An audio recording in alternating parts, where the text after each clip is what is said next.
So the next point which I really want to discuss is how the binaries are created. Whenever some agitation starts or whenever some protest is happening, how the binaries are created, what is violence and what is non-violence. On the 26th of November, when we started from Punjab to come to Delhi, and we've been sitting on the borders of Delhi since past couple months now.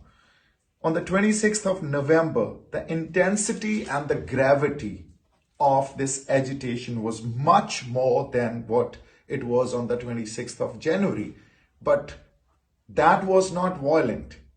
Nobody felt the violence then because there was no violence.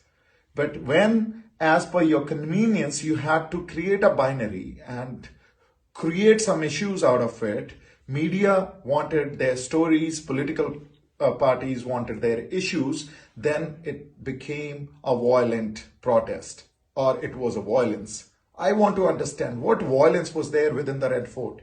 What violence was there when we were going towards our tractor march?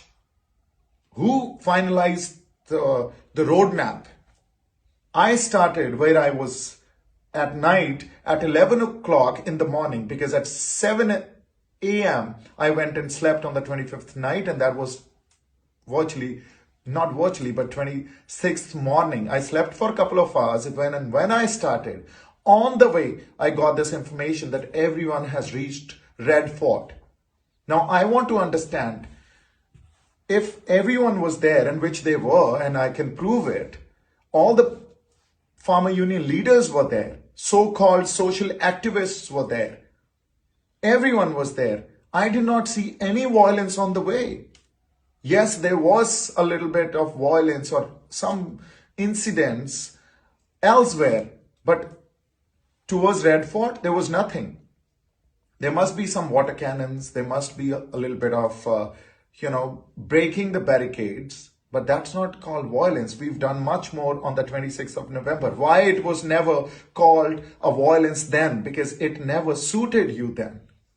So what is this happening? These double standards, this kind of hypocrisy, where do we get it from? This is how we are going to deal with issues. This is how we are going to deal with social, political, environmental, even for that matter, our physical issues. And what I also want to understand, that in the world of thinkers and the intellectuals, they have been time and again over the period of years writing books that how do you have to analyze and what is the process of analyzing such important social events. But how do we analyze? We always associate it with people because we need somebody to blame, and that's how I was blamed for it. And again, I'm saying, am I a terrorist that I'm booked for? Am I somebody who was provocating somebody? Am I someone who went and damaged or threatened anybody? No, I was handling the situation. The only one face over there. And that's why my people requested me that please come and handle the situation because it can go out of hand. So I went and handled the situation. I can also show, and it is there on my Facebook page, the speech and the words I've spoken from Red Fort. Time and again, I was repeating, be peaceful. We got to sit here. Let's wait for our farmer union leaders. But nobody, they all were outside, but nobody had come in because nobody wanted to take the responsibility. But I can share the speeches which were probably given. I can also share a lot of these meetings which they held with the government of India. I don't know what is going on. I was not part of those meetings. So please question either the establishment or the farmer union leaders. I was the only known face and I handled the situation with a lot of courage, and then I was blamed.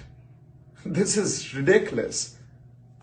And thereafter, because earlier I used to talk in Punjabi, but thereafter when I went out of that place, I went and sat on a tractor and started addressing in Hindi because I wanted a national media and people all over the country to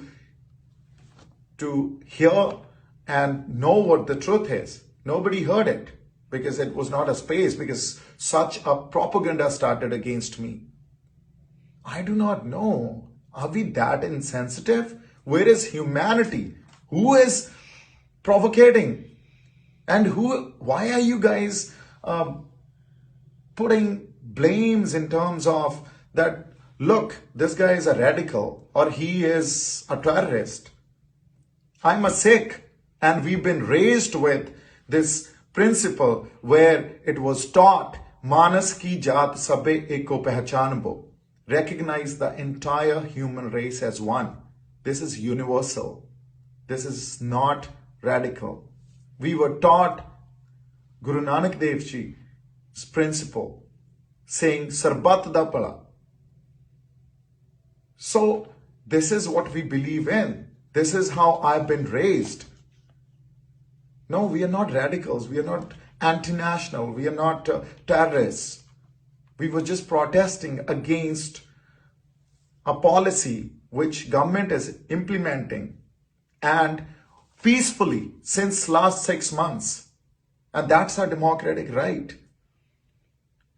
But look at our media, the journalism, how they portrayed everything in a bad light. Because why? They wanted their viewership. They wanted TRP.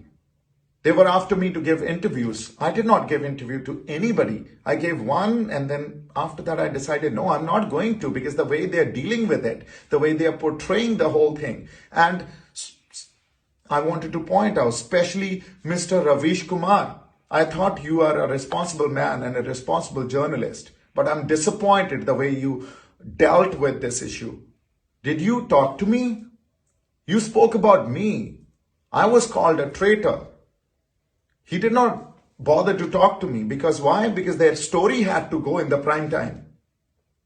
Such irresponsible behavior. This is the fourth pillar of a democracy, the media.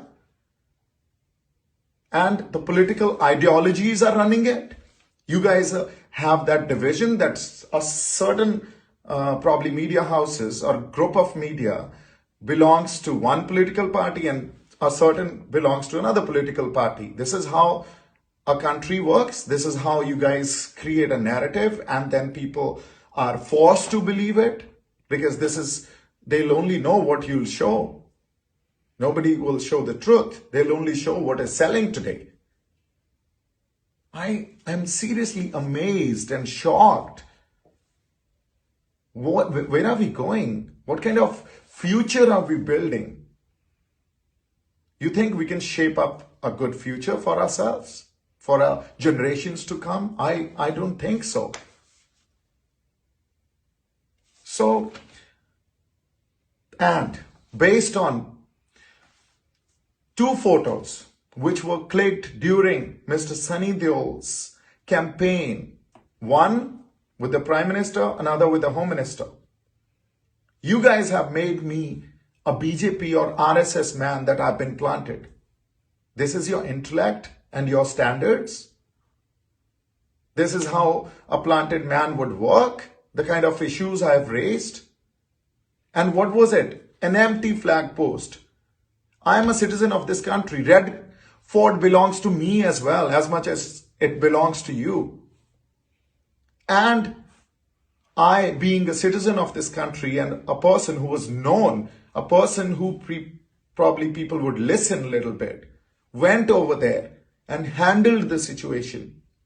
Before me, the entire process already started, that our people saw an empty flag post. All what they've done, they've put Nishan Sahib and farmer's flag over there. And the national flag was already there. Nobody touched it. Nobody disrespected it. But how it was all portrayed, that we are actually there to disrespect our national flag. We are there causing violence. We are threatening the cops. On the contrary, those cops were thanking me because I was the one who was handling the situation with them. Nobody wanted to know the truth. Nobody knew the truth. Can we be more responsible? Can we be more accountable, more compassionate, more caring towards one another? Can we stop dealing with issues like this with such insensitive, behavior? I think it's time for us to change. I've been running away from cops. Why? See my track record. I was a law student, became a lawyer, started practicing, practiced in Bombay High Court, practiced in Supreme Court with so-called every name, Mr. Salve to Mukul Rohtgi to Sundaram to Mr. U.V. Lalit to Mr. Lot of others. I went and briefed all of them. And today, where am I sitting? In some Haryana village, in some kotha, with a family which is staying in the farms, and I'm on the roads running away from cops. And what have I done?